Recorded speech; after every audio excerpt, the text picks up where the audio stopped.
President Director of Athletics, Dan Radakovich here, just talking about week 1. Excellent. Thanks, Carter. Good afternoon, everybody. It's great to be here talking about an actual football game that's going to happen this Saturday, or Sunday, excuse me, this Sunday night. We've been really blessed over this past winter and spring. We've had great enthusiasm for this game. We are up to over 42,000 season tickets, which is the second most we've ever sold. We sold out all our student tickets as well. It's going to be an incredible environment. We have done a lot of work this past year with our in-game operations stuff that we hope that everybody enjoys. Put a big emphasis on that. And just making sure that this is going to be not only a loud crowd, but one that's going to help the Hurricanes move forward.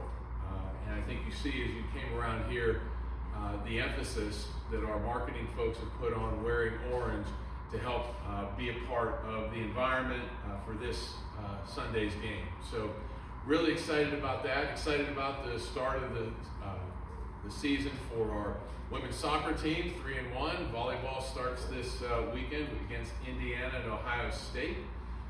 So a lot of great things going on here at the University of Miami right now. A lot of things going on in intercollegiate athletics. So instead of me taking this down a couple of different corridors, I'll just open it up for questions. And again, thank you guys for all the great work that you do on behalf and covering the Miami Hurricanes. It's very, very important to us, and we hope that we reciprocate back to you and giving you the type of information you need to be able to do your job. Yeah, so, with 42,000 season, you said 42. Right? Yeah. So with that out, you can reasonably assume that every crowd's going to start with at least a 5 this year. With 8 home games, how critical is that? I think it's critical in a number of ways to show how the program has continued to rise over Mario's 4 years here, and our emphasis on making sure that the environment here is one that people want to come to games, be a part of the Hurricane family. So yes, I think that there's a great opportunity for every crowd to be over that number, and we're excited. And that's why we put that emphasis on the things that we're going to do inside the game, because it's one thing to sell a ticket to an event, but it's another thing to make sure the event is something that people want to come back to. Not only the product on the field, which we can control a bit, from that perspective, but we want to make sure the things we can control are under our purview, and we're doing the right things to keep people coming. So again, these 4 home games in a row are going to be a great test. I don't know what the over-under is on the amount of rain we'll get on some of those games, but I think you've all been in South Florida long enough to know that'll probably happen. But we're excited about it, and I think the great work that Legends has done, our ticket sales operation, our marketing operation, that's got us to a point right now where we're standing here right now really excited about the movement forward. Dan, you said Mario's 4 years continues to rise. What do you see about that? What do you like about that? What the program, particularly the football program, is heading? Well, I think that Mario's created this football program now in year 4 really in his image, from the inside out, offensive and defensive lines. Those are things that are the cornerstones of successful football programs. We've had great quarterback play, great skill play. I think it's all coming together right now. And I think he feels very, very comfortable as he gets ready to take his team into this game against an incredible opponent with Notre Dame. But I think he has, as he's looked at the team from the spring practice through summer and through fall practice, he knows that there are players here now who understand the way he wants to play, how Shannon wants to play on offense, the way Corey has brought in his defense. I think all of those things have lined up here right now to give the head coach a really good feeling that moving forward for this year, we have a great opportunity in front of us, and the horses to be able to do that. Yeah, you're talking a lot about trajectory with season ticket sales and success on the field last year. Are you seeing a similar trajectory with booster support and giving to the athletics here? Is there anything you can share? Well, last year, the year that ended on May 31st, our fiscal year, we raised more money than we had in the previous 4 or 5 years. It was a high watermark, okay? I think the highest number might have been in 2017 or 18. I might have the years wrong there, but that was when there was a real push to raise money for the indoor practice facility. So outside of that focus for one particular item, this past year was one when our donors were very, very good to us. And I think they were able to see off the success of last year, how our program is moving forward. So they bought in, and they're a big part of what we need to do. Dan, speaking of moving forward, the ACC settled with FSU and Clemson. Have there been talks already about, the future with Miami, with the conference, or is that something that's kind of right now on the back burner? Look, we have said before, and we'll say again, we're incredibly proud and happy to be within the Atlantic Coast Conference. We're glad Clemson and Florida State were able to work out their differences to create the conference, a strong conference. Because what we've done over the last couple of years is something that I think is not been talked about enough, and what a leader the ACC has been in differential revenue distribution. A lot of people talk about that, but the ACC did it. They did it with the success incentives that were in place last year. They've done it now based off of that settlement moving forward with increased dollars based on viewership. The teams that are being watched and carrying the brand of the ACC forward are going to have an opportunity to make increased revenue.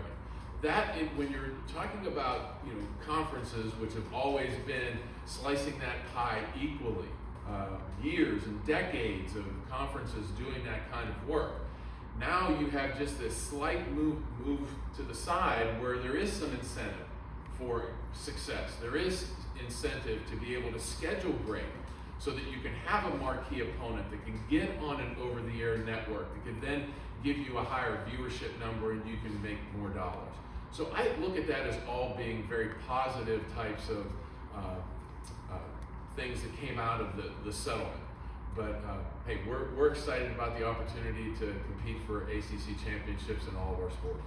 Dan, I think there was a report about a week ago about possible college football playoff expansion, even more teams. How do you feel about the number we're at now? What would you want to expand numbers? I think as a league, we came together under the, as has been widely reported, the 5-11 circumstance. But as things move forward and there are other opportunities to look at different models, I think until something is etched in stone and the commissioners agree to it, we should continue to talk about it, because there are positives and negatives to each of those types of things that have been talked about. We get together as athletic directors probably sometime in September. The date hasn't been signed yet or assigned yet, so we'll talk about that. I'm sure that'll be a focus of the conversation, because I think the deadline, if I'm remembering correctly, is sometime in December, where they have to pull together how next year's playoff is going to work, or it'll stay the same if they don't meet that deadline. But I think a lot of conversation this fall will go through that. Dan, can you provide an update on the Green Tree practice fields, the indoor facility, an update and maybe a timeline that's to come? It's all on schedule. That's what I got from my facility guys. So it'll be late spring, early summer next year to be able to get in there. But everything has been on time. We've had minimal disruptions from the standpoint of being able to utilize the indoor facility and the outdoor field. The field that you see outside, the Green Tree field outside, is where the permanent 100-yard field will be. And of course, we were very fortunate. We did some things for our women's soccer team to allow them to have a practice area, but also football to be able to practice at the Cobb Stadium site as well. So kudos to our grounds team. They've done a phenomenal job of making sure both of those places are in great shape to be able to play for our student athletes. We put new lights on Cobb Stadium and Green Tree, new LED lights. So it's a much better circumstance out there than it was a year ago. But the project with the weight room and the expanded deal on time, everything's moving forward. Any update on the football operations center? Anything you can tell us about that? No, I think that in our conversations with the campus, we want to make sure to get this thing done and get this thing done right, and then we can kind of move on to other things that could happen into the future. And the House settlement money, I guess, what are the conversations, going up and down, up to the university president and then talking to the coaches about how that money is getting divvied up, how it's being utilized? What have those conversations been like? Well, I think that you all know that President Echeverria is a huge supporter of the athletic program. So our ability to utilize that $20.5 million and how we spread it around, we've kind of put everything into those buckets. He is certainly given us the thumbs up to move forward in that direction. And then other opportunities that can come forward for our student athletes in different ways outside of that money is also something that we work together with our partners at Legends and other folks out into the community who want to utilize our student athletes' name, image, and likeness. So all that's going along very well. How much of it is a conversation, like on a relatively like recurring basis? Like, does Mario or Jamie just come to you and say, "Hey, I need X amount of money"? Like how Well, does they're that work? coaches, of course they do. Yes. Yeah, no, they do, and I think that we've kind of settled in where we are now. We're starting the process to move forward into the following year. So those conversations will be taking place shortly. Yeah, just how good, Rob, do you feel about the way Jay has, assembled the roster on, for a clean sheet, basically. Trish had a redo on her entire roster.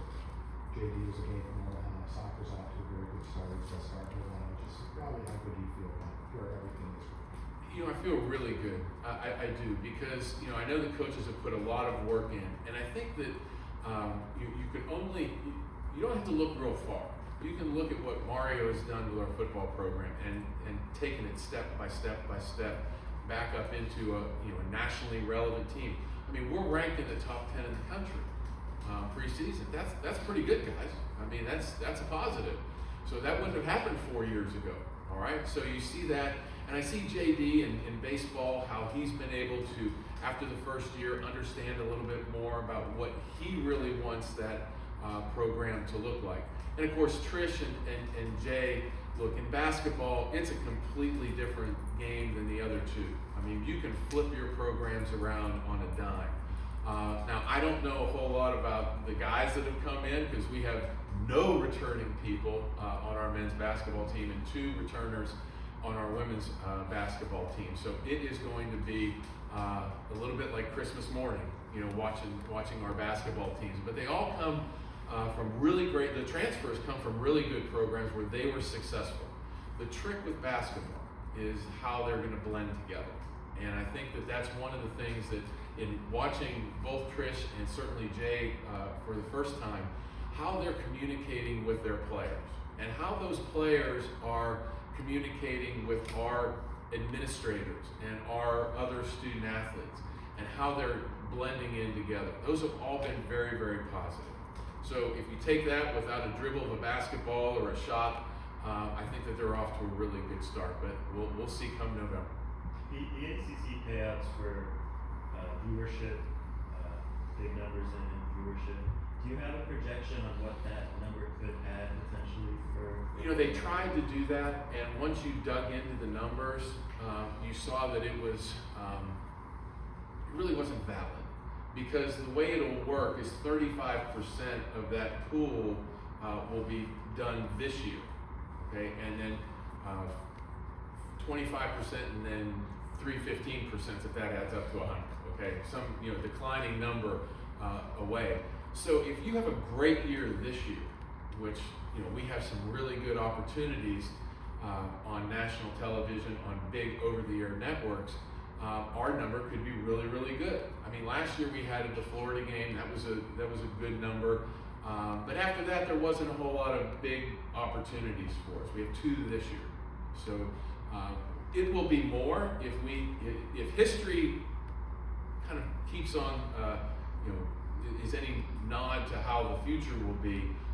We will get more revenue associated with that, just given our brand and how we've played over the last couple of years. To that point, though, how kind of the way you said, just in terms of long range budgeting, it is kind of mad. The NBA is getting away almost entirely from Nielsen ratings. There's just no way to chart a lot of this stuff anymore in the streaming era. And like you said, it is, when you start taking that initial dive, you get very confused very quickly. How tough is that to accept that there is a lot of unknowns to that point? Well, Tim, you probably have, and you've charted this and written about it. There's a lot of unknowns in our business right now from a lot of different areas. So the budgeting piece is just another one. It's just another one. And you have to be able to have good relationships with your institution, like we have here, because there could be years when you kind of thread that needle and you hit the budget right where it needs to be. There's going to be others where you might be a little bit short, might be a little bit over. So I think that we have a great relationship, and that's where the relationships come in, because they understand, our board understands, our university understands that there's a lot more X factors associated with athletics than maybe there were 10 years ago, even 8 years ago. What's your relationship like? What can you say about Canes Connection Collective and the partnership and moving forward and in the past that they've done? Well, I know that collectives from some of my colleagues did not get a really good. They're not looked upon favorably. We've had a great relationship with the Canes Connection, and we continue to have one. And I think we will. They're going to be a big part of what we do moving forward. So we're in a fortunate position. There are others around the country who also have great relationships with their collectives, because our collective wants to do one thing: they want to make the University of Miami better, and make our student athletes have the opportunity to do what they can in the space of name, image, and likeness. You see the ACC going to a ninth game. God, that was pretty good. That was only 14 minutes into the conversation. I lost that bet. It could. We really could. That's one of the things that we're going to talk about in September. Not only the college football playoff piece, but is it right for the Atlantic Coast Conference to go to 9 games? The real question might not be, is 9 games the right answer? But are 10 power conference games the answer? Do you need to write down and really kind of hold to the fact that you're going to play as a member of this league 10 Power 5 schools during the course, Power 4, Power 5 schools during the course of a season? That's important, because I could play a team within the ACC based on the scheduling run, someone who's not having a great year, or I could go out and maybe have an opportunity to play one of those teams in the other leagues that has an in-state rival within their conference. They're rivals within their conference, and they're looking for a Power 10 conference game, and we can have a great matchup. And it could be home and home, and it could be one of those games where you can get a high level viewership that could help you along the way. So that's going to be something that we need to talk about, and that's going to be that, and the CFP formation conversations will happen the next time the ADs get together. And that's kind of my next question. Like, this is maybe the biggest opening weekend in college football history, or certainly one of them, with all these games that have been put together. As conferences do go to those extra home games, or extra games within the conference, do you see these big cross-conference games kind of falling by the wayside a little bit? Like, would Florida ever schedule Miami again? It's a great question. I think that Florida has Florida State as they'll have 9 within the SEC, and they'll have Florida State. Would they want to play Miami? I don't know. That's a hard one for people who have in-state rivalries. Clemson and South Carolina, Georgia and Georgia Tech, Kentucky and Louisville. Those are going to be hard for them to go outside and create other great matchups. But there are a lot of schools: Auburn, Alabama, Mississippi State, Texas A&M. These are schools that they're inside the league, and they have that rival in their league, so they have the ability to go out and play another great rival or another great opponent, to be able to help their strength of schedule, strength of record, and moving them forward as well. So more to come on that. I think scheduling has always been tricky, and we'll just have to continue to be even more vigilant with it as the opportunities change. Have you A couple more for that. Have you heard of, when you think about the FCS schools, the Bethune-Cookman's going to get a good check for Fan's had a good chance in the past for coming here. Those schools need those games, and those opportunities are going to be harder and harder for those schools to find. I think when you look at that, you play 12, and you're going to have 10 Power 5, Power 4 games. That leaves you 2 others. Most likely for those who are in a certain geographic area, those will be FCS games and a Group of 5 game. That's kind of the formula that has been utilized over the last few years here, certainly at other places that I've been prior to here, to be able to get that FCS, the group of 5, and then the really good out of conference 1 or 2, 1 at home, 1 away in a given year.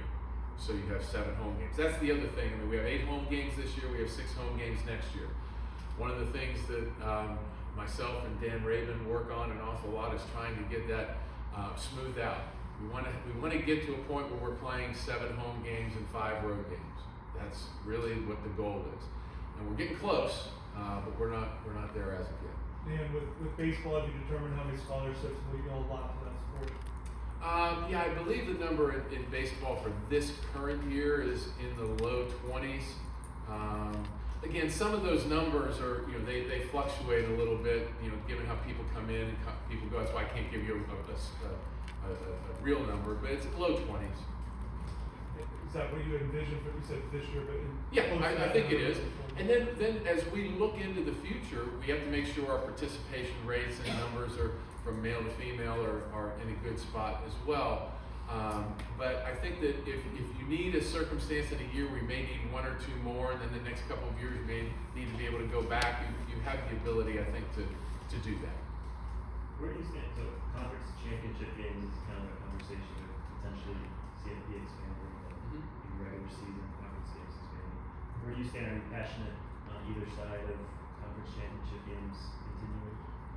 I think conference championship games have been incredible for the fans and be able to focus on that Saturday with all the conference championship games going on that weekend. That was a lot of fun. If the playoff expands and you have games that matter for the national championship on that particular Saturday, I think it's 50-50 at that point in time, because those are going to be important games. And how people and conferences go about putting their champion together, that'll be something that each conference does their own way. So I'm not that passionate about them. I like them, but I think there's also alternatives that we can look at. Yeah, 5 years from, look at all the change in college football the last 5 years, or college sports. 5 years from now, if you could put in one rule that would settle the dust a little bit, is there anything you would like to see happen? Well, it would be easy to say we love labor peace, to be able to look at it that way, but we're not there. We don't have our student athletes, under a circumstance where they are collectively bargaining. Okay, I would like to see something out of Washington to give the college, the Power 4, the NCAA, some limited antitrust liability protection, because I think that would allow us to move forward without the threat of other lawsuits coming forward. That would have been something really cool to have about 8 or 9 years ago, because we would have been able to move forward to the world we are today, maybe a little bit more in a process-oriented way, rather than just having a lot of things dumped together. Thanks, everybody. Really appreciate it. We'll see you all.